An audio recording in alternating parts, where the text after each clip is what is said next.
안녕하세요. 김영덕입니다. 저는 이제 다원 과학 프로그램에 대해서 간략하게 앞부분에 소개를 드릴 거고요.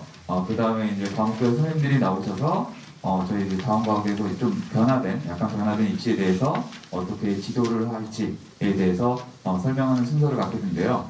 먼저 저희 프로그램의 어떤 일정표를 보시면은 일정은 이제 일정이 예전보다 한 2달 정도 뒤로 미뤄졌죠. 2달 정도 미뤄졌다는 얘기는 조금 이제 긍정적인 효과라고 생각을 해요. 아이들이 좀 더 공부할 시간이 좀 더 늘어났다는 거, 이게 좋은 효과라고 할 수 있겠고요. 그 다음에 이제 저희가 현재 수업이 진행되고 있는데요. 현재 이제 12월 말까지 해서 전체적인 기본 과학 프로그램에 필요한 기본 소양들에 대한 내용들을 이론을 거의 마치는 단계까지 왔고요. 그 다음에 이제 1, 2월 달 겨울방학에 이제 집중 프로그램이 진행되고, 그 다음에 3월, 6월 두 단계로 나눠서 파이널을 이렇게 진행할 예정입니다.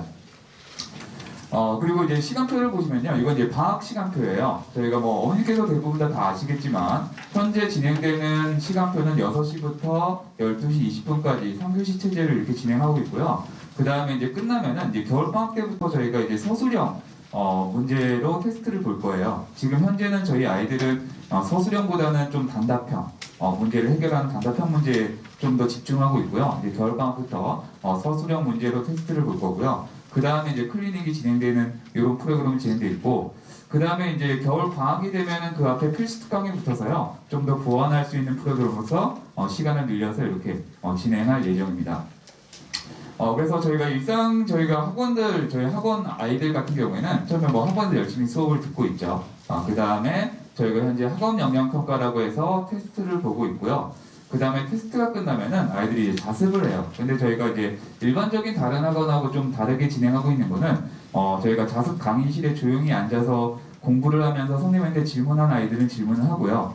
그 다음에 또 저희가 테스트를 보고 또 오늘 배운 내용에 대해서 물론 선생님들과 이렇게 질문하는 아이들도 있고, 또 자기네들끼리 이렇게 문제를 교환하고 의견을 물어보는 학생들도 상당히 많아요. 그래서 한 강의실에서 이런 것들이 진행되면은 다소 좀 소란스러울 수가 있거든요. 그래서 좀 친구들과 문제에 대해서 토론하고 의견을 교환하고 싶은 학생들은 저희가 따로 강의실을 빼서 그 아이들끼리 서로 의견을 교환하면서 서로의 생각을 물어보는 이런 강의실도 따로 배치해서 이렇게 자습을 진행하고 있습니다. 당연히 이제 테스트를 보면요, 거기에 맞게끔 학업 성취도가 어느 정도 되는지를 판단할 수 있는 성적표도 같이 제공되고 있고요. 그래서 저희가 이제 프로그램이 이렇게 되는데, 겨울방학 때는요, 좀 더 이제 아이들의 능력을 좀 보강할 수 있는 프로그램도 이제 개설이 되어 있거든요. 브로셔에 보면은 각 과목별 어떤 특강 프로그램이 되어 있는데요. 저희가 이제 주중에는 월, 화, 수, 목 1시, 10시에서 1시까지 해서 모라생지별로 과목별 특강이 이렇게 진행이 될 거예요. 겨울방학 1월부터 이렇게 진행이 될 텐데, 요거는 주로 이제 이론에 대한 부분이 좀 강조하는 그런 특강이라고 보시면 돼요. 그리고 이 특강은 재원생뿐만 아니라 이제 외부생들도 같이 이렇게 참여할 수 있는 프로그램이니까 저희 다원 선생님들이 수업을 어떻게 진행하고 다원 선생님들의 설명을 들을 수 있는 그런 계기가 되는 특강이라고 저는 생각을 합니다. 그리고 저희가 또 이제 주말 프로그램도 진행하고 있는데요. 저희가 주말 같은 경우에는 지금 현재 저희가 이제 토요일 연계반이 있어요. 그래서 현재 기본 이론들을 12월 말까지 마치고요. 그 다음에 겨울방학 때는 이제 그 시간을 이어서 이제 실전 문제풀이 반으로 개설을 할 거예요. 그래서 요거는 토요일만 이제 토요일 날 모든 과목을 다 하고 싶다 그러면은 다 하셔도 되고요. 아니면은 자기가 필요한 특강 과목으로서 선택해서 이렇게 진행할 수도 있습니다. 그래서 주로 이제 토요일 특강 같은 경우는 이제 실전 문제풀이로 해서 약간의 이제 서술형을 겸비한 아이들이 응용하고 사고를 확장하는 그런 수업이라고 생각하시면 될 것 같아요. 자, 그래서 이제 대략적인 저희 학원의 프로그램은 이렇게 되고요. 좀 입시 좀 변화된 측면에서 좀 설명을 드리면은, 일단은 방금 원장님께도 설명을 하셨지만 가자주 프로젝트가 이제 한 군데밖에 지원을 할 수 없다는 게 첫 번째 포인트죠. 그래서 그러면은 중복이 금지되면은 일단은 한 군데를 선택을 해야 돼요. 그럼 아이들이 어떤 자기가 원하는 학교를 좀 일찌감치 정하는 게 좋습니다. 근데 지금 당장 정하라는 얘기는 아니고요. 대략 한 3월, 4월쯤 되면은 자기가 지원해야 될 학교의 방향성은 좀 잡혀져 있는 게 좀 좋고요. 왜 그러냐면 이제 막판돼서 불안한 상태에서 보는 것보다 미리 조금 정해놓은 상태에서 안정적으로 공부를 하는 게 입지적인 측면에서도 아이들한테 도움이 되기 때문에 그렇고요. 그 다음에 이제 거기에 맞게끔 저희가 또 방향성을 제시를 할 거고요. 그리고 이제 서류에 대한 준비도 좀 철저히 이루어져야 되지 않을까 저희는 이렇게 생각합니다. 그래서 일단 뭐 앞에서도 원장님이 설명하셨지만 저희가 이제 뭐 학원에서 준비를 해야 될 건 이제 자소서에 대한 측면이 있죠. 그래서 저희가 이제 1, 2월 달에는 좀 학습에 좀 치중하는 기간으로 잡고요. 이제 3월 달부터 어떤 소재로 쓸지 그리고 거기에 맞는 초안을 작성하고 4월 달부터 좀 개별 첨삭이 조금씩 들어갈 거예요. 그 다음에 이제 5월 달 되면은 이제 연계고 쪽에서도 입시안이 이렇게 나오고 자소서에 대한 내용들이 나오게 될 건데 뭐 자소서에 대한 내용이 크게 달라질 것 같지는 않아요. 그래서 입시안이 나오면은 그때 이제 최종 점검을 해서 서류를 넣는 형태로 이렇게 진행할 예정이고요. 그 다음에 이 자소서의 측면에서 보면은 뭐 여지껏도 그랬지만 이제 가장 중요한 게 이제 수학과학에 대한 재능을 쓴 항목들은 꼭 있어요. 그래서 이거에 대한 어떤 자기가 수학과학에서 재능이 보였던 사례라던가 이걸 통해서 내가 어떤 긍정적인 효과를 얻었는지에 대한 쓰는 항목이 있는데 이 부분은 뭐 변해도 가장 중요한 항목이 될 것 같고요. 그 다음에 이제 한 학교만 선택을 하기 때문에 어떤 지원 동기, 그 학교별로 내가 그 학교를 지원하게 된 동기를 좀 특색 있게 쓰는 것이 좀 더 좋은 자소서가 되지 않을까 생각합니다. 그래서 아마 여기 지원 동기를 쓸 때도 자기의 목표하고 그 다음에 그 학교가 요구하는 인재상이 있어요. 뭐 홈페이지 가면은 인재상들이 다 나오거든요. 그런 것들과 부합해서 또 그 학교의 프로그램을 살려서 어떤 자신의 동기 부분을 쓰는 부분이 서류에서도 가장 원활하게 쓰는 방법이 아닐까 저는 이렇게 생각을 하고요. 그 다음에 이제 방향성을 제시하는 데 있어서 저희가 이제 모의고사를 이렇게 활용할 예정인데요. 지금 이제 뭐 앞에서 설명했지만 저는 이제 입시가 변한 게요. 어떻게 보면은 이제 학원 입장에서는 좀 편하게 변했어요. 솔직히 말씀드리면은. 그게 어떤 의미냐면 예전 같은 경우에는 이제 학교별로 문제들의 약간 특색이 많이 있었거든요. 뭐 예를 들어서 서울, 경기, 한과형 같은 경우는 주로 서술형 문항의 비중이 높고요. 거기에 대해 치중을 했어야 됐고, 그 다음에 이제 뭐 대전이나 대구 같은 경우는 좀 경시형 문항, 단답형의 경시형 문항들이 줄을 이었거든요. 그럼 또 거기에 맞게서 또 준비를 해야 되고, 그 다음에 어떤 이제 예술, 세종이나 인천 같은 경우는 이제 경시 플러스 기초문에 대한 성격이 되게 강해요. 과학 같은 경우에. 그럼 또 거기 특색에 맞게끔 또 모의고사라든가 입시 지도라든가 이런 것들을 준비를 했었거든요. 그래서 선생님들이 할 일이 되게 많아졌어요. 근데 입시안을 보고 제가 든 건 좀 더 편해지지 않을까? 이런 생각이 좀 들어요. 왜 그러냐면은 아예 정부에서 틀을 정해줬거든요. 문제는 몇 문항 정도 그리고 어떤 문제가 나고 이런 틀을 정해줬기 때문에 학원 입장에서는 거기에 초점을 맞춰서 좀 더 질 좋은 문제, 아이들에게 좀 더 입시 방향에 맞는 문제를 이렇게 다가갈 수 있게끔 좀 더 시간적인 여유를 주지 않았나 이렇게 생각을 하고요. 그런 의미에서 저희가 이제 모의고사는 이제 어떻게 보면 학교별 구분이 거의 없기 때문에 종합 모의고사 형태로 갑니다. 그래서 1월 달에 1회를 보고요. 저희가 한 달에 한 2번 정도의 모의고사를 격주로 볼 거고요. 내신 있는 기간은 이제 한 번 정도 보겠죠. 그 다음에 이제 입시안이 나고 서류 발표가 나면은 이제 학교별로 볼 거예요. 그럼 이 학교별로 본다라고 하는 것은 이제 저희가 보면 서울, 경기, 대전, 한국 예술 모의고사를 동시에 보게 될 거예요. 동시에 보면은 자기가 지원하려고 하는 학생들만 그 시험을 보게 되는 거고요. 그리고 지원하려고 하는 학생들 안에서 내가 어느 정도의 위치가 있는지를 판단하는 이런 모의고사를 저희가 한 4번 정도 이렇게 해서 최종적으로 2차를 이렇게 준비하는 과정으로 이렇게 진행될 예정입니다. 그래서 저희가 이 모의고사를 종합 모의고사를 보면은 어느 정도 아이들의 성취율, 자기가 연계고를 준비하는 학생들에서 어느 정도 성취가 되는지 판단이 나거든요.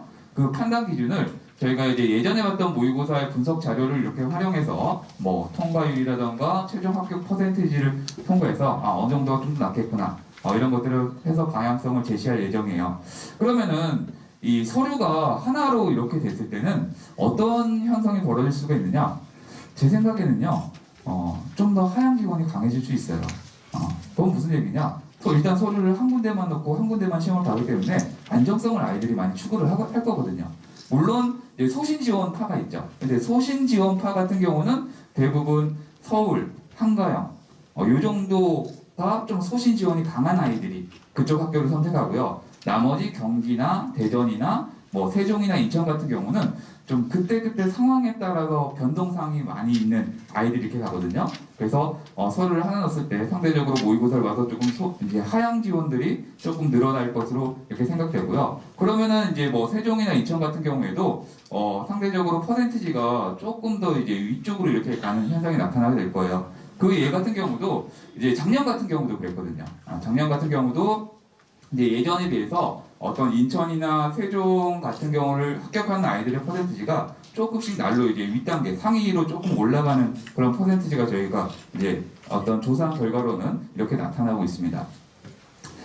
그 다음에 이제 저희가 이제 시기별 이제 반편성을 이렇게 진행을 할 건데요. 뭐 1월 달에는 이제 12월 달에 지금 아이들 기준으로 해가지고 수준별로 반편성을 할 거고요. 그 다음에 이제 좀 3월 달 되면은 약간 통합적으로 진행을 할 거예요. 뭐 서울반, 경기대전반, 한국예술반 묶어서 반편성을 이렇게 할 거고요. 그 다음에 이제 5월 되면은 거의 이제 학교가 정해져야 되기 때문에 각 학교별로 반편성을 이루어져서 이렇게 진행할 예정입니다. 뭐 반편성을 하는 거는 물론 성적도 중요하지만 어떤 아이들의 의견이나 학부모의 의견, 그 다음에 어떤 합격에 대한 가능성, 여부를 좀 종합적으로 해서 이렇게 반편성을 저희가 진행할 예정이고요. 그 다음에 저희 또 시기별로 이제 보충 자료를 배부를 해요. 그래서 1월 달에는 자기주도 학습 자료로 해가지고 학업 영역 평가 문제집이라고 하는 걸 배부를 할 거예요. 이거는 저희가 이제 8월부터 12월까지 테스트를 본 문항이 있어요. 그래서 그 테스트를 본 문항을 책자로 엮어서 제시를 할 거고요. 그 다음에 3월에는 이제 자기주도 600제라고 해서 여기는 서술형 문항과 단답형 문항이 좀 혼합된 어떤 문제집으로 배부를 할 거고요. 그 다음에 4월달 되면은 아이들이 어느 정도 학습을 한 상태에서 좀 보기 좋은 자료들, 그리고 융합 자료집을 저희가 배부를 해서 개별적으로 아이들의 성취도를 좀 높일 수 있는 그런 프로그램으로 이렇게 진행할 예정입니다. 그 다음에 이제 2단계의 변화를 좀 살펴보시면요. 뭐 앞에서 원장님이 말씀하셨지만 좀 문항이 좀 축소가 됐고요. 그 다음에 서술형 문항이 조금 이제 많이 확대가 된다는 얘기고요. 그 다음에 이제 열린 개방형 문항이 이제 출제가 될 거다. 라고 이렇게 발표를 했는데요. 이거에 대한 조금 포인트를 좀 잡아보면요. 일단, 영재학교에서 어떤 아이들을 뽑으려고 하느냐. 그 전에 문제점이 뭐였고, 왜 개선을 하려고 했느냐. 그거에 대해서 잠시 보시면은, 우리가 이제 사고라고 하는 걸요, 좀 분류를 하면 이렇게 분류를 할 수가 있습니다. 근데 영재고 입시에서 추구하는 사고는 여기 문제 해결력 사고가 있죠. 과학적 사고 중에 문제 해결력 사고, 논리적 사고가 있죠. 그 다음에 창의적 사고에서 어떤 혐의 창의적 사고, 이제 발산적 사고, 이런 요소들을 아이들을 평가를 하려고 하거든요. 그럼 이제 그전 같은 경우에 문제점은 뭐였었느냐? 단답형 문제가 많았다는 얘기는 이제 문제 해결력 사고에 좀 더 치중을 준 문제들이 많았던 거예요. 답을 맞추는 형태. 물론 이제 답을 맞추는 형태에서 아이들이 또 생각하고 고민하고 자신만의 논리를 펼쳐서 답을 맞추자. 그래서 답을 맞추는 문제들이 많았는데 서술형 문제가 많아진다는 건 어떤 얘기냐면은 논리적 사고를 좀 본다는 얘기예요. 그러니까 어머니들께서 뭐 지금 이제 서술형 나오니까 막 이제 논술학원을 다녀야 되나 막 이런 걱정들도 하신 어머니들도 계실 텐데 실질적으로 영재고에서 답을 쓰는 거하고 논술 시험에서 답을 쓰는 건 달라요. 그러니까 저희가 이제 영재고 문제에서 어떤 이제 서술형 문제를 쓴다는 얘기는 문제 해결 과정을 논리적으로 표현하는 거예요.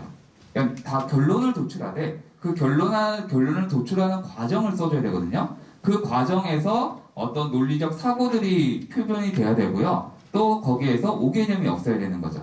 그래서 그 과정들을 보겠다는 게 서술형 문항이라고 보시면 돼요. 그 다음에 아까 영재고 문항 중에 좀 이제 과학 같은 경우에 수업보다는 이제 창의성 비중이 좀 낮았었거든요. 그건 왜 그러냐면은 단답형이기 때문에 그래요. 단답형이기 때문에 창의적인 어떤 창의적인 사고를 판단할 수 있는 기준이 줄어들었다고 할 수가 있는데, 그러면 창의적 사고는 이제 여기서 말하는 이제 발산적 사고를 의미하거든요. 그럼 도대체 이 창의적 사고라고 하는 게 뭔지, 그거에 대해서 조금 말씀을 드리면은, 이 창의성을 나누면요, 이런 요소들이 있어요. 뭐 민감성, 정교성, 독창성, 융통성, 유착성, 이런 것들이 이제 창의적 사고인데, 이제 간혹 어머니께서나 아이들도 마찬가지고 혼동하는 게 있어요. 어떤 걸 혼동하느냐? 창의성은 마치 독창성을 창의성으로 생각을 해요.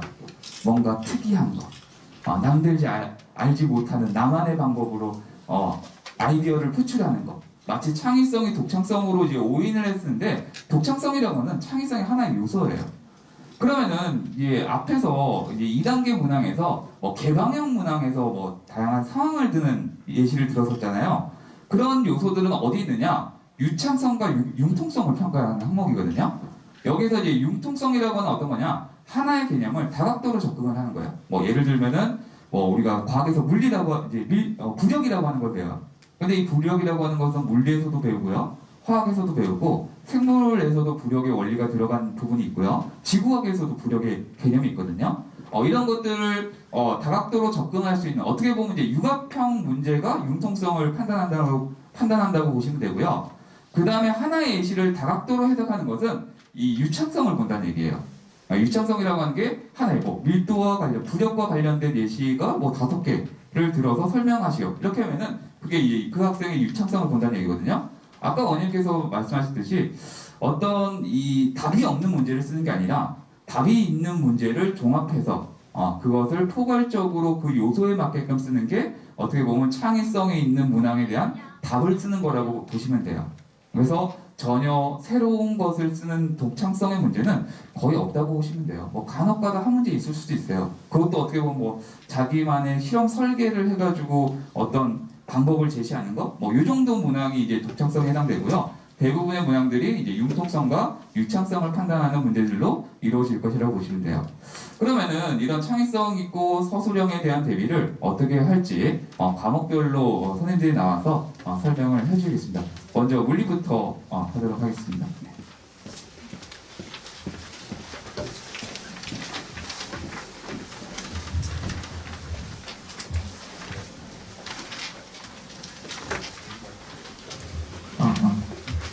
예, 안녕하세요. 저는 물리 가르치고 있는 김승규라고 합니다. 짧게 인사만 계속 드릴 거라 뭐 간혹 얘기하다 보면 이제 너무 따지는 사람들 있잖아요. 네가 하는 말이 대충 알아들으면서도 정확히 막 따져서 짜증나게 하는 사람들 있잖아요.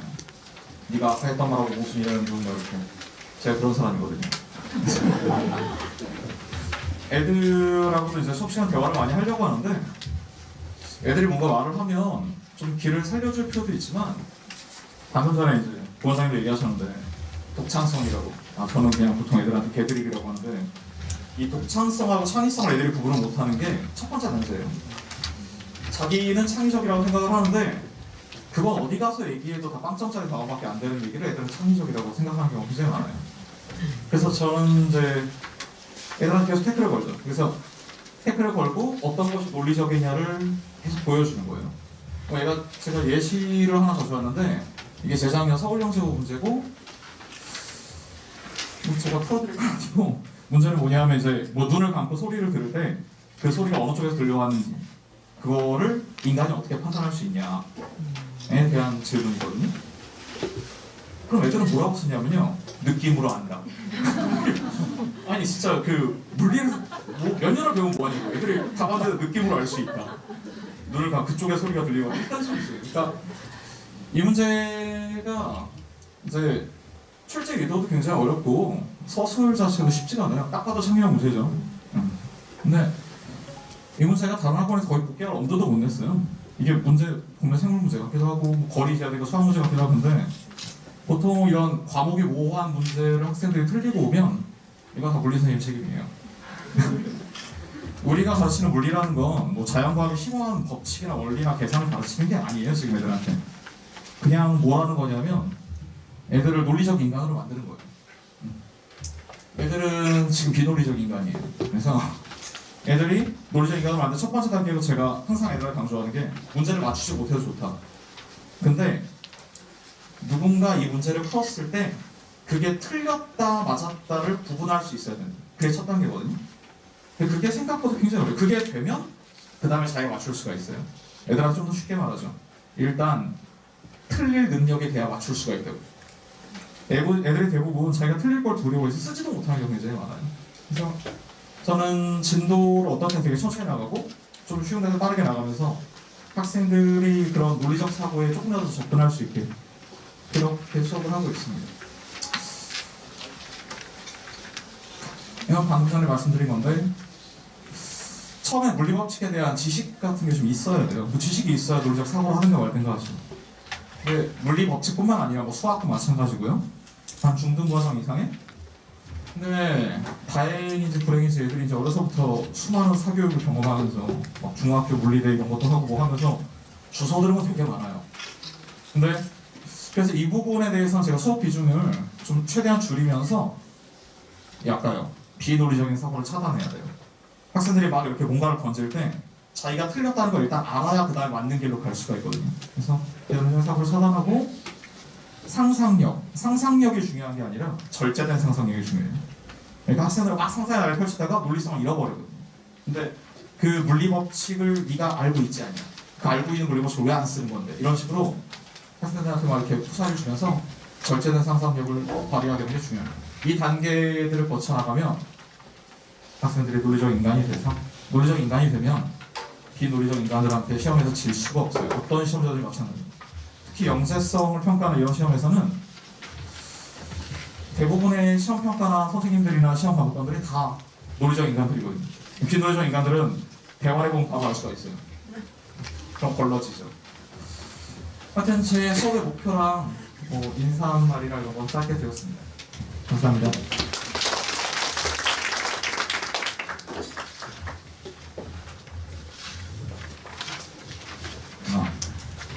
안녕하십니까. 물리 담당 정정범이라고 합니다. 그 앞에 김승민 선생님께서 짧게 설명드리셨는데요. 저도 이제 간단하게 소개해 드리려고 올라왔습니다. 일단 항상 저는 학생들이 이제 기본적으로 개념들 이제 모르는 경우가 굉장히 많아요. 입시가 끝나가는 무렵에도 기본적으로 뭐 운동 에너지가 뭐야라고 물어봤을 때 모르는 친구들도 간혹 있고요. 그래서 항상 기본에 충실하게 수업을 가르치고 있습니다. 잘 부탁드리겠습니다.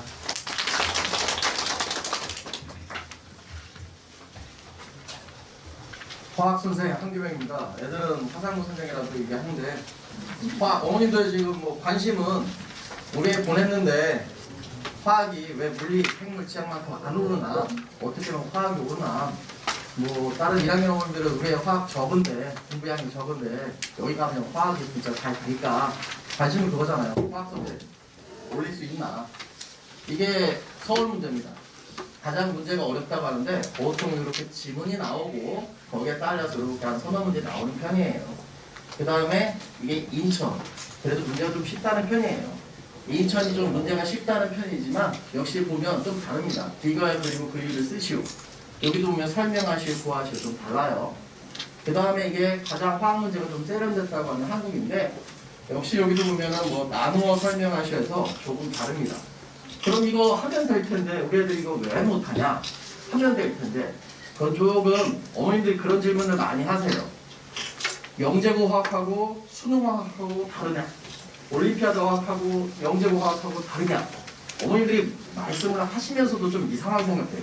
아니 같은 화학이지 뭘 다르지? 다르진 않습니다. 다르진 않습니다. 공부 방식에 약간 차이가 있고 배우는 과정에서 좀 어떻게 배우냐에 따라 다른 건데 이게 1학년 때 많이 하는 올림피아드 유형 문제예요. 가까운 값을 고르는 거예요. 옳은 거 딱 고르는 겁니다. 심지어는 이 공부할 때 여기 가로 채우기도 많이 하죠. 가로 채우기 여기 가로 채웠다 저기 가로 채웠다니까 많이 본 것 중에서 이제 눈에 익으면 고르는 거예요. 그러면 수능 문제는 같습니다. 기본 개념을 많이 안 하고 이거는 20문제 개념은 똑같아요. 근데 문제만 좀 스타일이 다른 거예요. 여기 우리나라 문제 아시죠? 틀린 거 찾는 거. 옳지 않다고 생각지 않는 것을 지문과 연결해서 관련이 없는 것 중에 하나 낼 테니까 꼬아서 낼 테니까 실수하지 말고 맞춰봐라. 약간 문장 이해력이 좀 필요해요. 그렇지만 기본 개념은 똑같습니다. 그런데 아까 봤듯이 한국 같은 데 보면 좀 새로운 스타일의 문제를 내서 나누어 설명하시오. 해보라 이거예요. 새로운 걸 해보고 너희가 직접 할 수 있냐. 그러니까 문제 스타일이 달라서 기본적으로 기본 개념만 충실히 한다면 맞출 수 있는데 아이들이 너무 지식적으로 가로채우기만 하고 고르는 문제만 많이 하다 보니까 이게 좀 잘 안 돼요. 그래서 저희가 이제 가르치면서 이제 이걸 해야 되는데 자 수업 방식을 보면 제가 좀 나눈 건데요. 기본적으로 단계별이 있습니다. 첫 번째는 예시 답안의 이해라고 하는데 물론 많은 문제 풀어보는 게 좋아요. 그래서 저희가 지금 야간에 테스트 같은 걸 많이 하고 있는데 기본 문제 많이 풀면 그런 거예요. 뭐 정답 있으면 거기 해설 보고 아 이렇게 푸는구나 이렇게 푸는구나 많이 하죠. 이거는 거의 올림피아드에서 약간 수준 수능 문제에서 약간 수준이 높아진 그냥 여러 가지 문제에 대해서 응용을 해보는 거예요. 여기서 조금 더 가면 이제 답안 첨삭이죠.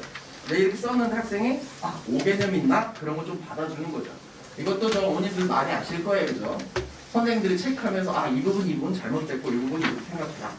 이렇게 한 다음에 이제 3단계쯤 되면 문단식 수업하면서 빠른 판단력. 아 이제 학생들한테 질문하는 거죠. 이런 문제가 여태까지 나왔는데 이런 문제로 바꾸면 어떻게 생각할래? 라고 하면 이제 학생들한테. 왜냐하면 이렇게 답안 첨삭을 하면 한문제 내고 학생들 체크해주고 답안 돌려주고 시간이 너무 많이 걸려요. 따라서 빠르게 하려면 문단식 수업이 제일 좋습니다. 근데 이게 쉽지가 않아요. 지금 자원에서 지금 한 월수금 5반, 4-5반이라고 하면 제일 높은 반은 이 수업을 제가 지금 하고 있어요. 이렇게 해더라도 3분의 2 정도만 3분의 1이 아직도 이게 익숙치가 않아요. 그럼 거기 밑에 SS1이라고 하는데 그 두 번째 반은 한 3분의 1 정도 이해하고 3분의 2 정도는 수업이 아직도 이게 익숙치 않아요. 예를 들어서 그런 거예요. 자 학생 이거 어떻게 생각해? 라고 하면 학생이 받아쓸 준비합니다. 선생님 얘기하세요. 가르치기처럼 많이 공부하겠다. 자 이거 어떻게 생각해? 무조건 받아쓰기 준비해요. 그러니까 그런 거를 저희가 조금 이제 수업이 원활해지면 아이들이 점점 어떻게 생각하지? 답이 나와요. 어떻게 생각하지? 답이 나와요. 이게 좀 되는 거예요. 근데 이게 안 되는 학생들이 공부를 안 했던 학생들이 그냥 앉아있기만 하면 된다고 생각해요. 어머님들도 그러실 거예요. 존버 정신 아세요? 아시는 분도 있고 저처럼 좀 세대가 맞으신 분들은 모르시면 아이들한테 물어보세요. 존버 정신. 아니 무조건 학원에 보내면 될 줄 알았는데 안 된다. 그거는 약간 공부 스타일도 다원이 가르쳐주는 대로 좀 따라와 주셔야지 합격률이 높아진다고 생각하시면 돼요. 아이들이 이게 이렇게 하면 된다? 안 돼요.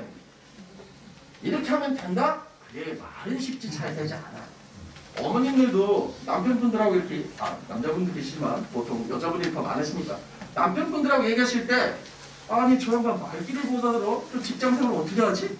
이런 생각 드시잖아요 가끔. 그죠? 그 나이가 됐는데도 말귀 잘 못 알아듣고 그죠? 아이들도 잘 못 알아들어. 그러니까 저희가 지금 훈련을 하고 있는데 계획은 이렇게 잡지만 이렇게 올라가는 게 쉽지는 않아요. 그래서 시험에 가까워지면 이게 원활하게 아이들이 스스로 좀 생각해서 문제를 풀 수 있다 하면 이제는 이제 기출문제 이렇게 나왔으니까 이런 변형 문제 나올 거라 너희들도 이런 거 한번 풀어봐 하면 툭툭 되죠. 요 단계까지 가게끔 저희가 지도를 하는 건데 지금은 위에 반 애들도 요게 한 3분의 2 정도만 되고 아랫반들은 요 부분을 지금 하고 있다 생각하시면 돼요.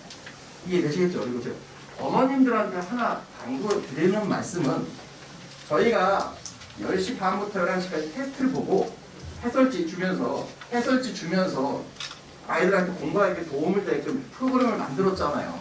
이걸 활용을 잘 해야 되는데 제가 아이들한테 다 얘기했습니다. 애들이 근데 얘기했을지 모르겠는데 11시에 시험이 끝나면 해설지를 줍니다. 그죠? 제가 애들한테 얘기한 게 야 11시에 끝나면 이것 좀 보고 선생님한테 질문을 하고 그러면 엄마들이 와야 되는 시간 11시 5분이나 10분이나 15분이 아니겠냐? 설마 너 5분 10분 늦는다고 승질내? 몰라? 아빠는 그럴 수 있어요. 엄마 대신 왔는데 애가 안 나와. 그럼 또 엄마한테 전화하죠. 애 왜 안 나와?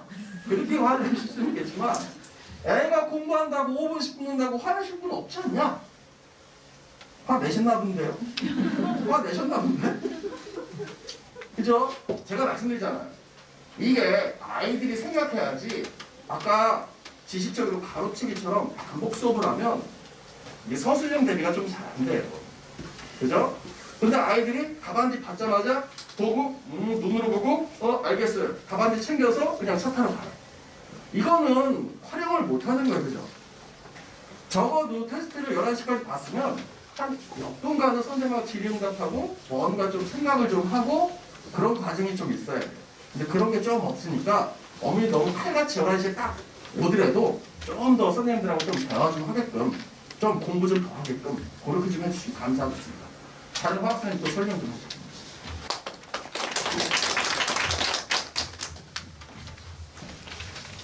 안녕하세요. 여기 다원교육에서 화학 담당하고 있는 이성조입니다. 만나 뵙게 돼서 너무 반갑고요. 이 앞에 이 설명하신 분께서 너무 잘해주셔서요.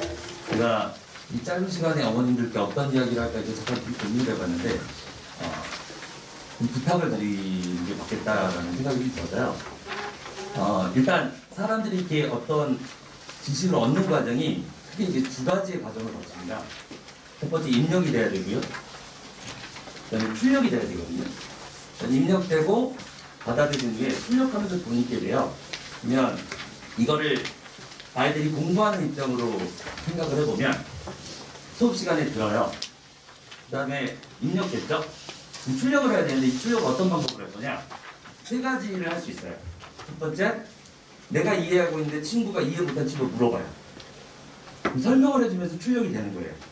그러면서 돈 있게 되는 거거든요. 근데 이건 안타까운 건 그런 질문을 받을 수 있는 자격을 갖추고 있는 학생이 많지 않아요. 안 물어봐요, 자기한테. 그러니까 누구한테 가서 말할 수는 없잖아요. 그러면 어떤 걸로 출력을 해야 되냐? 그 다음 그 출력 방법이 뭐냐면 시험을 보는 거예요. 그러니까 시험을 보면서 출력을 하는 겁니다. 그러니까 시험 과정이 다 교육과정 자체 내에 계속 들어가 있는 거예요. 출력을 시키기 위해서. 그러니까 시험 보러 올 때 그냥 오시면 안 돼요. 공부해서 보내주셔야 돼요. 그래서 저희들이 원래 평가 있고요. 일일 평가를 보거든요. 그때 공부하고 가서 나와. 물론 이렇게 어머니라고 얘기하면 제 말 안 듣습니다. 아이가 사춘기인가 봐요. 얘기하면 사이만 나빠져요. 예민해요. 이게 매일 듣는 이야기예요. 그래도 얘기해 주세요. 그래야 이 출력하는 과정이 보완이 됩니다. 그러면 이제 요 과정 말고 또 보면 시험 공부 너무 바빠서 못한다. 학교 시험도 많고 다원교육 공부 너무 많이 시켜서 할 거 너무 많은데 무슨 또 시험 공부까지 해오냐 라고 하면 연습 문제 숙제를 반드시 하게 해주세요. 세 가지의 출력 과정은 저희들이 100% 관리 감독이 안 됩니다. 솔직하게 말씀드리면 집에서 도와주셔야 돼요.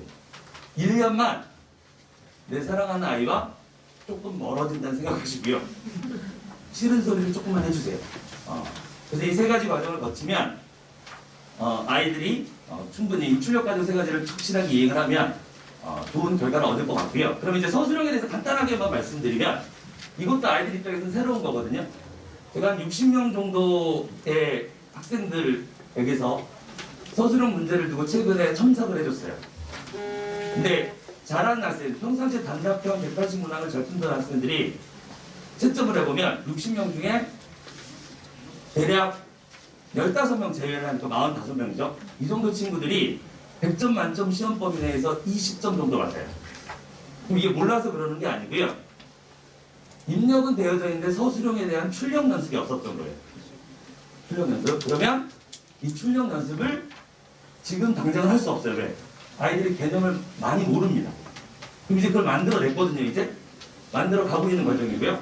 겨울방학 때부터 이 서술형에 대한 부분들을 저희 화학에서 화학 선생님들이 이 출력하는 과정을 아이들에게 끊임없이 훈련시킬 겁니다. 그래서 그걸 믿어주시면 겨울방학 이후 3월 또는 4월 정도에 내 아이가 과학적인 문항을 이게 웹소설가 되는 게 아니거든요.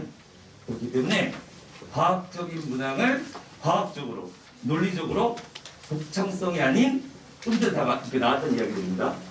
창의성을 두어서 답안을 작성할 수 있도록 만들어 놓도록 하겠습니다. 그래서 믿어주시면 된다는 얘기를 드리고요. 내려가도록 하겠습니다. 감사합니다.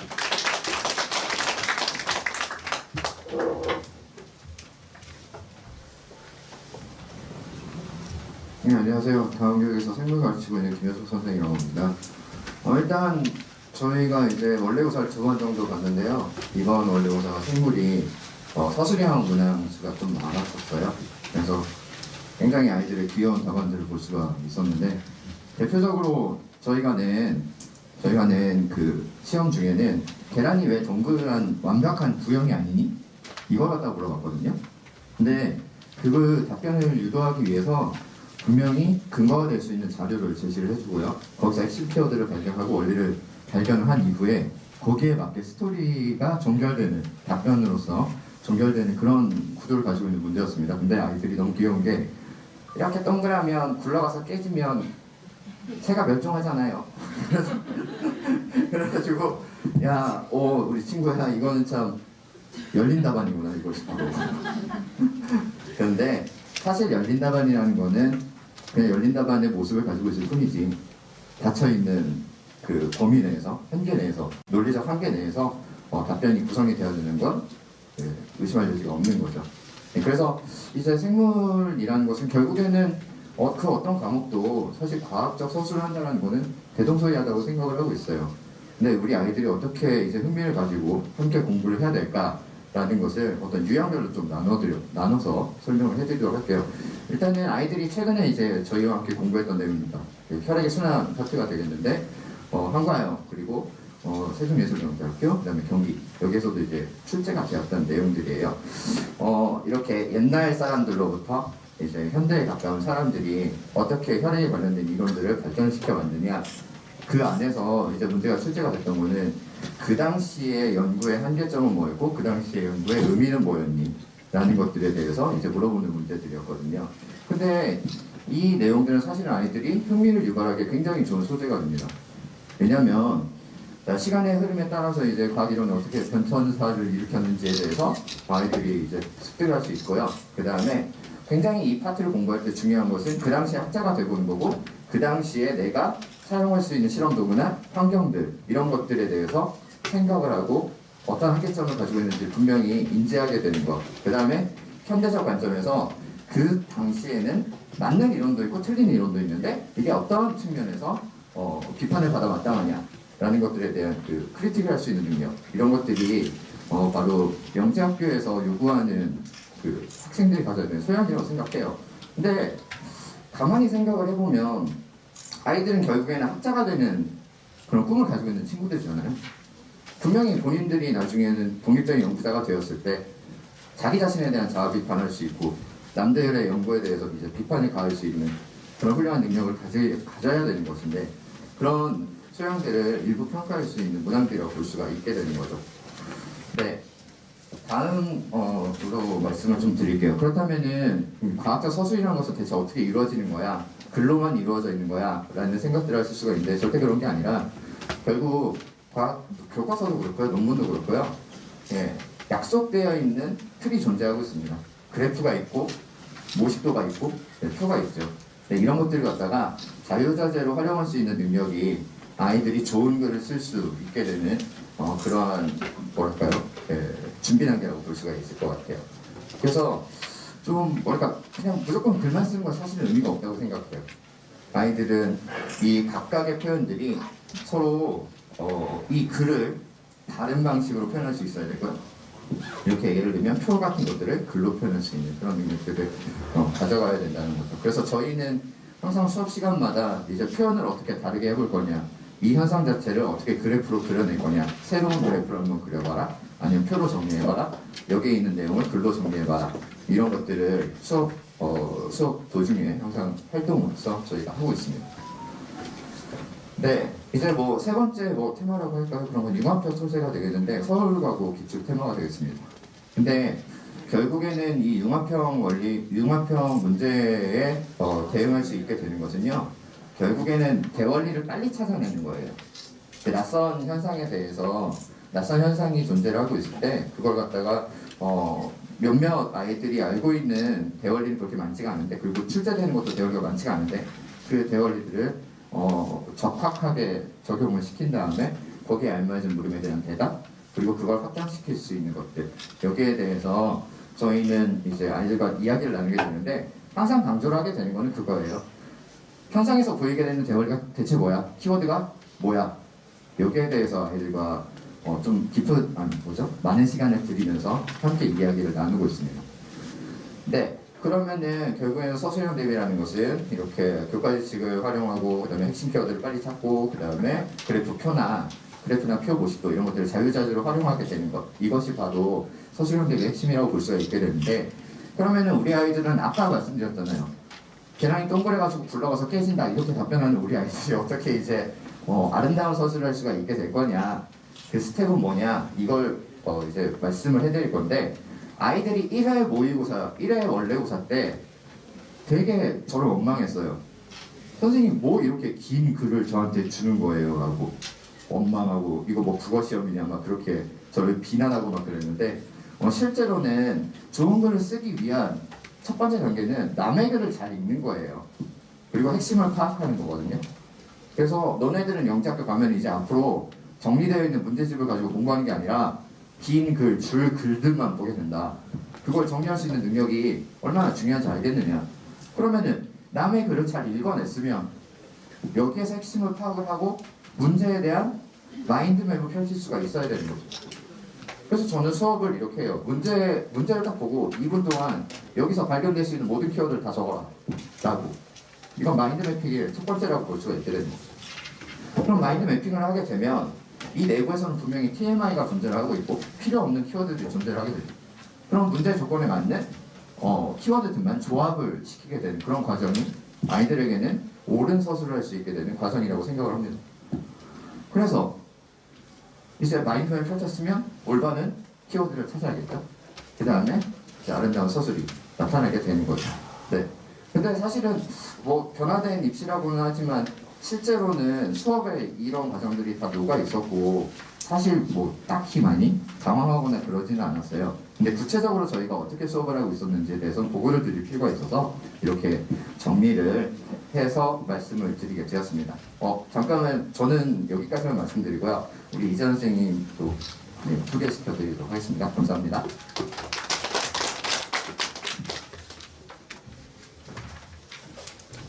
네, 안녕하세요. 저는 생물 이재원 선생이고요.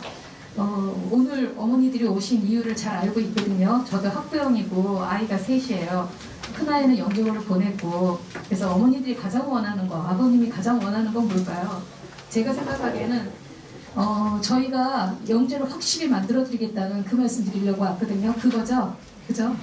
그래서 저희는 정말 최고예요. 어떤 하나의 군단이고요. 그냥 다른 학원에서 넘볼 수 없는 그런 어떤 군단이라고 보시면 되거든요. 저는 그 천재는 저희가 키울 수 없어요. 그건 유전적으로 결정된 거니까. 하지만 좋은 영재는 정말 좋은 사교육으로 될 수 있다고 저는 그렇게 신념을 갖고 있거든요. 그래서 최단거리로 정말 제일 좋은 그런 영재를 만들어줄 거고요. 그리고 잘 가르쳐요. 한마디로 잘 가르치고요. 가르쳐야 될 걸 가르치고요. 그리고 모든 걸 다 알고 있어요. 그렇죠? 그렇게 말할 수 있을 정도로 우리는 늘 연구하고 있고 많은 경험을 가지고 있고 또 많이 또 공부하고 지금 현재도 하고 있고요. 그래서 하나도 놓치지 않을 거예요. 예를 들어서 한 몇 년 전에 한가영에서 이제 시험 문제가 나왔는데 우리 지금 이제 문제 바뀌는 경향이 그 열린 문제로 바뀐다고 하거든요. 그 열린 문제라고 하는 게 이제 답이 없다는 뜻이에요. 그리고 정말 창의력적인 걸 물어보겠다는 뜻인데 그 대표적인 문제가 뭐였냐면 그 늑대의 귀가 왜 사람보다 더 잘 들리냐고요. 그걸 과학적으로 논리적으로 설명을 해야 되는데 그냥 늑대가 우리보다 더 잘 알아듣는다는 건 누구나 알고 있지만 그래서 대부분이 그렇게 문제까지만 알고 있어요. 그래서 자기가 알고 있는 거, 자기가 학원에서 배운 게 문제까지만 배운 거예요. 그냥 늑대의 귀가 사람보다 더 잘 듣는다. 그죠? 근데 그걸 갖다가 설명을 해야 되는 거, 그게 정말 중요한 부분인데 저희는 그걸 다 할 수 있거든요. 그리고 재작년에 나온 문제 중에 아까 여기서 지금 이제 띄워졌을 건데 재작년에 나온 문제 중에 귓바퀴에 대한 문제가 나왔었어요. 그래서 물리랑 같이 나왔었는데 마침 또 수업 이제 시험 끝나기 이제 보기 전에 직전에 저희 주변에 이제 여러 가지 얘기를 하다가 그 귀바퀴가 잘린 사람 얘기를 한 거예요. 경력자인 사람이었는데 귀바퀴가 잘린 거예요. 어떻게 고기를 썰다 잘못돼가지고. 그래서 그 사람이 과연 어떤 문제가 생기겠냐. 그래서 여러 가지를 얘기를 했는데 일단 이제 귀바퀴 이제 어떤 소리의 음원을 알아내는 방법, 소리가 정 가운데 쓸린지 왼쪽인지 오른쪽인지 아는 방법은 결국 수평적인 관계인데 그거는 이제 소리의 도달 시간 차예요.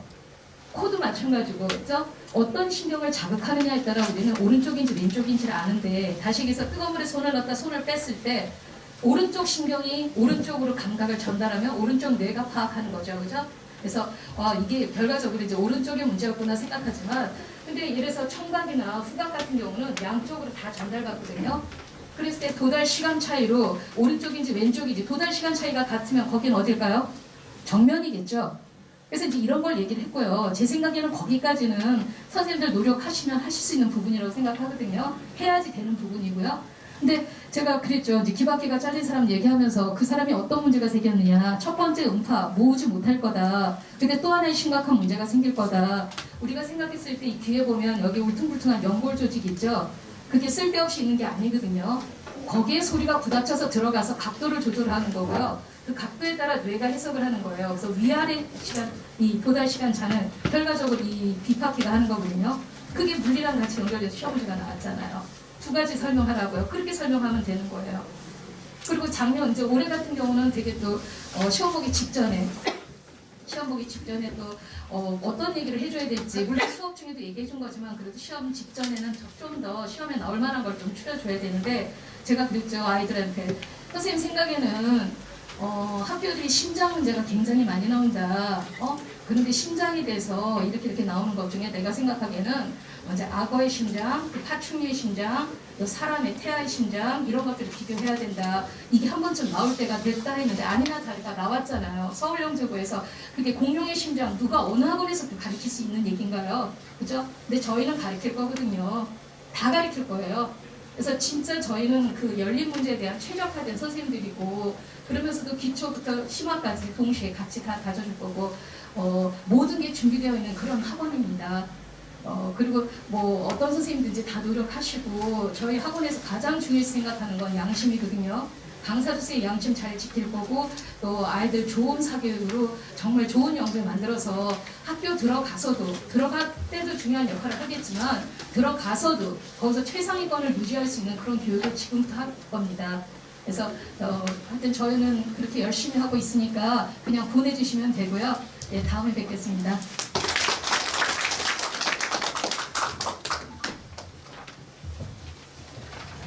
안녕하세요. 저희 지구학 김영덕입니다. 본업으로 다시 돌아와서 시간이 많이 지체돼서요. 지금 간략하게 말씀을 드리면요. 1월달부터 간략하게 이제 4단계로 진행을 할 거예요. 1단계는 이제 스토리텔링 서술형 문항으로 아이들한테 교육을 시킬 거고요. 여기서 이제 스토리텔링이라고 하는 것은 이제 상황을 제시하고요. 그 상황에서 지구학적인 요소가 어떻게 포함되어 있는지를 판단해서 거기에 맞춘 이유를 제시하는 문항들로 교육을 시킬 거고요. 그 단계가 넘어가면은 실질적인 근본적인 원리를 서술하는 형태의 문항들로 구성된 자료를 배부를 해서 아이들에 풀어서 어떤 근본적인 이해에 대한 표현을 향상시키는 그런 단계로 넘어갈 거고요. 그 다음에 이제 좀 더 이제 약간 이제 사고의 깊이가 깊은 문제들, 뭐 실제로 이제 배우진 않지만 응용을 해서 서술하는 문제들로 구성된 단계로 넘어가서 그 다음에 최종적으로 이제 기출 문항을 풀면서 답안을 어떻게 써야 될지, 내가 어떻게 표현을 해야 될지 이런 단계적으로 가서 아이들의 어떤 입시에 맞는 방향에 맞는 단계를 이렇게 넘어가면서 지도할 예정입니다. 설명회가 끝나면 빨리 이제 또 교재 작업을 해야 될 것 같네요. 상당히 많이 준비해야 될 것 같고요. 그러면요, 지금 이렇게 보시면은 이 뭐 주된 포인트가 뭐 서술형, 사고형, 개방형 막 이런 용어들이 나오잖아요. 그럼 아이들한테 이런 것들을 어떻게 성장을 시켜야 되느냐?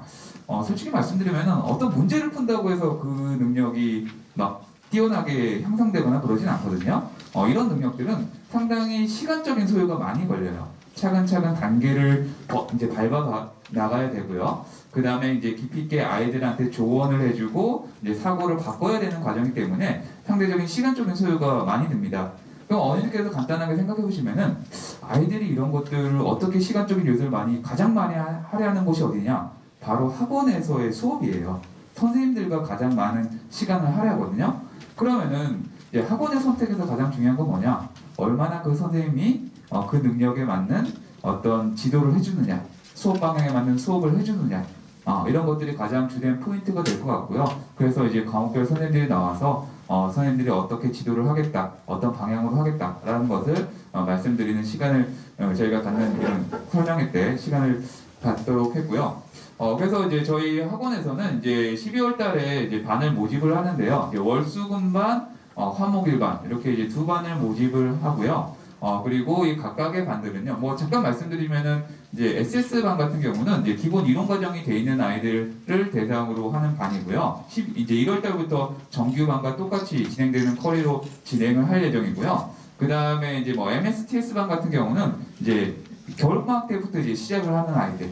그러니까 아직 이제 기간이 이제 7월 달까지 상당히 많이 남았기 때문에 겨울방학부터 차근차근 준비를 해도 충분히 가능하거든요. 그래서 이제 과학을 시작하는 아이들 대상으로 저희가 이렇게 반을 개선해서 진행할 예정이고요. 각각은 이제 입학 테스트가 있습니다. 테스트를 봐서 반 배정을 봐서 저희 학원에서 공부할 수 있고, 그리고 지금 만나뵌 이제 훌륭하신 선생님들과 공부할 수 있는 시간을 갖도록 하겠고요. 앞으로 열심히 지도를 하겠습니다. 아까 이지현 선생님도 말씀하셨지만 믿고 맡겨주시면은 선택에 후회가 없는 그런 학원이 되지 않을까 이렇게 말씀을 드리고요. 이어서 수학 프로그램을 발표를 하겠습니다. 네.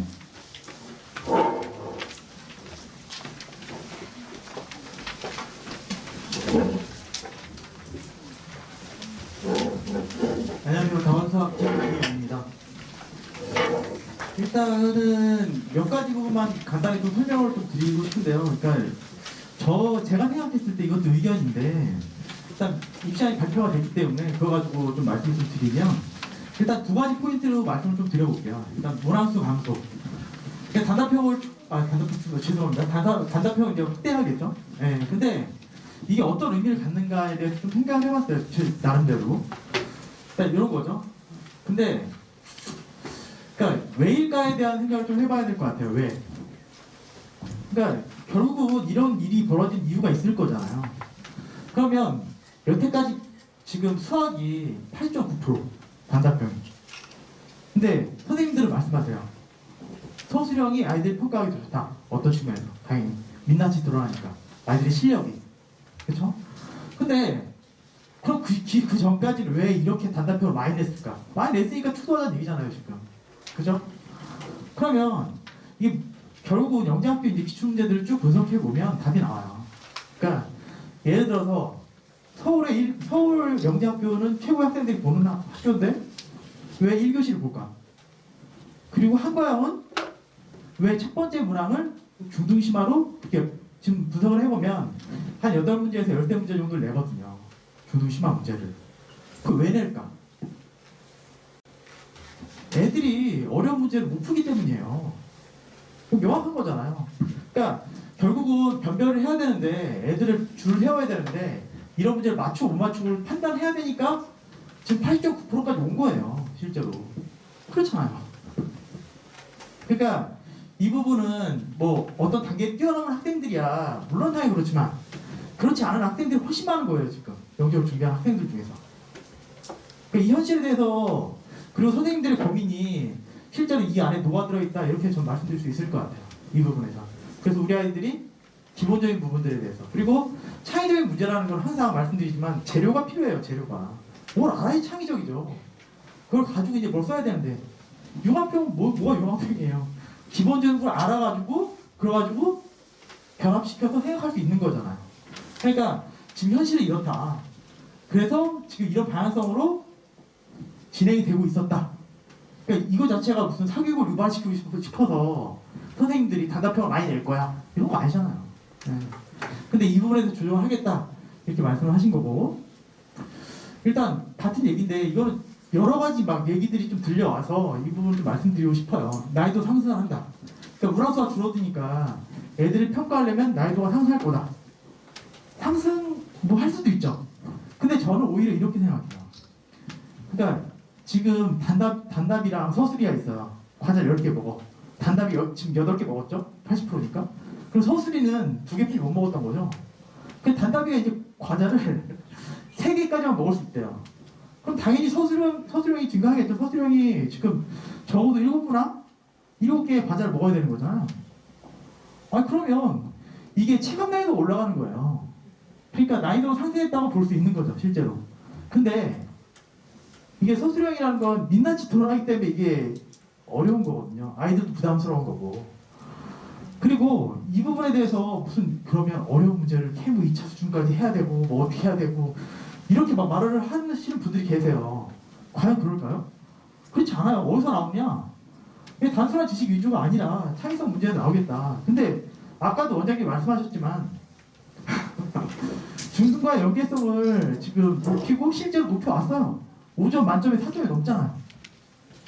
어떻게 시험을 더 이상 내요, 그거를. 지금 충분히 훌륭한 시험인데.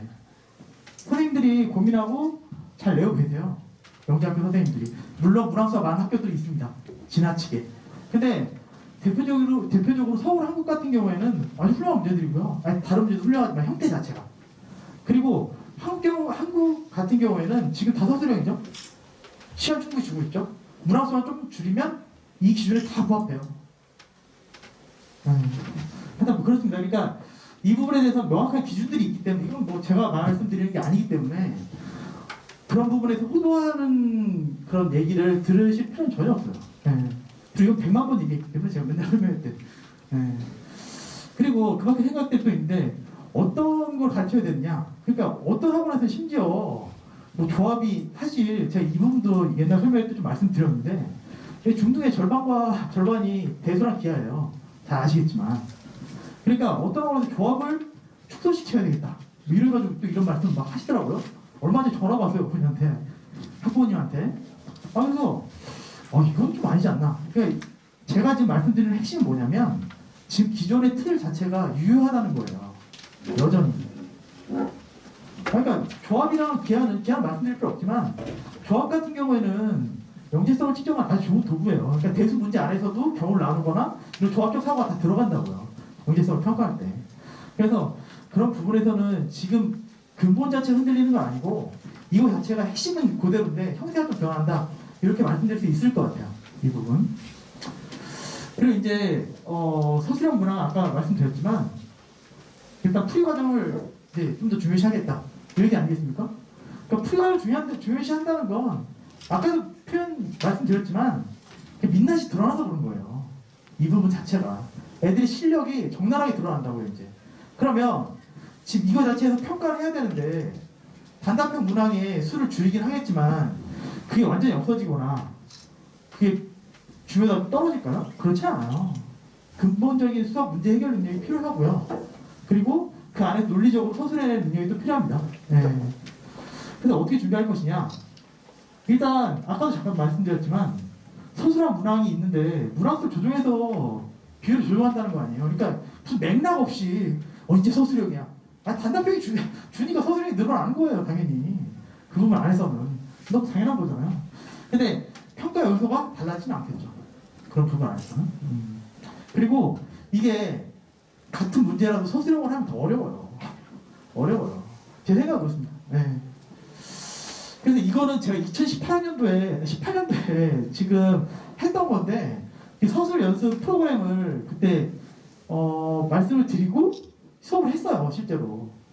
근데 일단 아직 이제 학년이 좀 어리거나 초등학생이거나 이러면 케모 서술을 이제 연습한 2차 하는 건 괜찮아요. 근데 영재 서술은 좀 다를 수 있거든요. 기본적으로. 저도 이제 대수를 가르치는 사람인데 기본적으로 케모 2차는 형식 자체도 있고 사실 틀 자체가 있어요. 물론 논리적인 사고를 이제 표현해내는 것 자체는 의미가 있겠지만 약간 다를 수 있어요. 이 말씀 드리는 건 영재를 준비하는 좀 고학년들은 같지 않다. 이 부분에서 본질적으로 같을 수는 있겠지만 그 부분에서 연습할 수 있는 학년들은 저학년들이다. 이 말씀 좀 드릴 수 있을 것 같아요.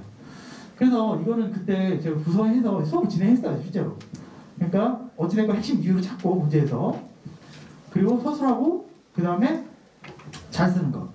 이거를 통해서 저희가 수업을 진행했었어요. 서술 연습에 대해서, 영재 서술에 대해서 이렇게 해야 된다.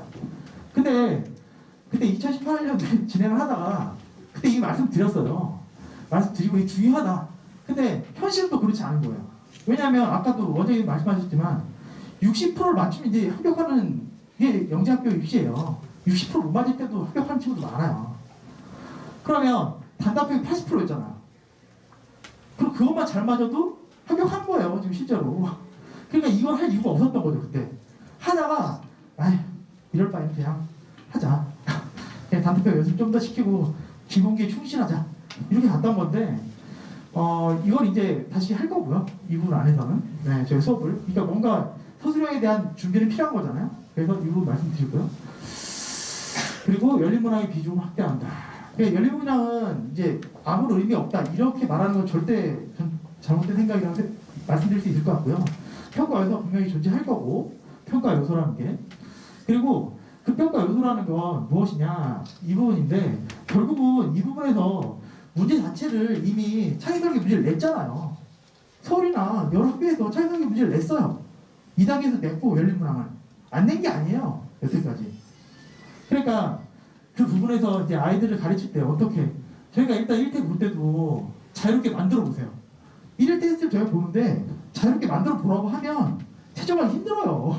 근데 이렇게 지금 수업을 진행하고 있어요. 이거 일부러 옛날 거 보여드리는 거예요. 지금 2019년. 저희 해왔거든요. 계속. 네. 그리고 창의 융합이랑 설계라고 지금 되어 있는데 창의 수업도 실제로 뭐 미추 선생님이 진행하시는데 그러니까 융합이랑 설계를 따로 나눠서 진행해요. 이런 부분에서는. 그러니까 어떤 것까지 있냐면 설계 문제 너무 애들 힘들어해서 하지 말아야 되겠다. 이렇게 말씀하시거든요. 그러니까 저희 계속 준비해왔다. 이 말씀도 드릴 수 있을 것 같아요. 어떤 부분에서는. 그래서 일단 여기까지 좀 말씀을 좀 드리고요. 일단은 영역별로 방향성에 대해서 좀 말씀을 드릴 건데 일단 제가 계속 파트 맡았으니까 계속 먼저 좀 말씀을 드리면 길게 드릴 얘기가 별로 없어요. 기준이 필요하고요. 대수는 포인트가 필요합니다. 이게 왜 이렇게 말씀드리냐면 대수는 애들이 너무 익숙한 영역이에요. 익숙한 영역이에요. 그래서 제가 이제 수업을 할 때 뭐 어떻게 얘기하냐면 중등 단원에서 여기에 기반을 두고 이게 나온 거다. 이렇게 얘기해요. 그러니까 대표적으로 정수 부분. 정수 부분이 나오는 파트는 정수 문제가 나오긴 하거든요. 정수 조건의 문제들이. 근데 그 이론적 파트가 중등 과정에 뭐 1학년 1학기 때 나와요. 자연수의 성질이라고. 물론 교과서마다 이름 좀 다를 수 있습니다. 거기서 다루는 것들이 거의 대부분 나오는 거예요. 과학 공부할 필요가 없어요. 그래서 제가 얘기할 때도 수업을 진행할 때도 기준에 대해서 얘기해요. 이 중등과정 어떤 것에서 기반해서 문제가 있다. 이론이 있니? 없어. 근데 못 풀잖아. 이렇게 말을 하고요. 그리고 수업을 할 때 좀 더 위에 단계의 문제를 또 풀어야 되잖아요. 그럼 얘기해요. 이거 안 나올 수도 있다. 이게 근데 이 정도는 알고 하자. 이게 기준이 필요합니다. 그러니까 엄한 거 하면 안 돼요. 대수라는 게 기본적으로 선행이랑 연결되어 있기 때문에 선행이랑 연결된 거 안에서 마구잡이 문제를 풀어도 애들이 몰라요. 잘. 근데 그런 문제 안 나오거든요. 탈탈 털어도. 네. 그 포인트라는 건 일단 가장 이제 뭐 제가 예를 많이 드는 게 이창수 같은 경우에도 영재학교에서 경기영재학교에서 매년 냈어요. 계속. 형태, 그래프 형태. 그리고 1차 함수도 중요한 건 기울기, y절편. 이 두 개거든요. 이 문제를 왜 냈는지 알아야 되는 거지, 애들이. 돌아가면서 풀 이유가 전혀 없어요. 그거에 대해서 먼저 생각해 봐야 되는 거니까. 그러니까 최근에도 제가 이창수 개수가 문자로 돼 있으면 인수분해 되는지 봐라. 인수분해는 중도 과정이잖아요. 그러니까 그것만 하면 그냥 끝나는 거야, 사실. 왜냐면 그게 곧바로 나오니까. 근데 애들이 그거 안 해요. 100만 번 얘기했는데. 근데 계속 얘기하면 문제를 보여주고 기준을 보여주고 풀리고 또 안 했지. 근데 하다 보면 애들이 이제 알게 되는 거죠. 근데 이런 포인트들을 정확히 얘기해 주는 거. 왜 이 문제를 냈는지, 중등과정 안에서 이게 어떤 의미가 있기 때문에 이걸 냈는지, 이거에 대해서 명확히 제시해 주는 게 전 대수 수업의 핵심이라고 봅니다. 그리고 생각보다 영달 문제라고 하는데 대수 문제가 엄청 많이 나옵니다. 엄청 많이 나와요. 근데 그 문제들이 킬러 문항으로서 많이 존재하지 않기 때문에 그런 건데 이것들을 이제 흘리기 시작하면 영재 합격은 힘들어요. 네. 이건 어떤 영재 학교도 마찬가지예요.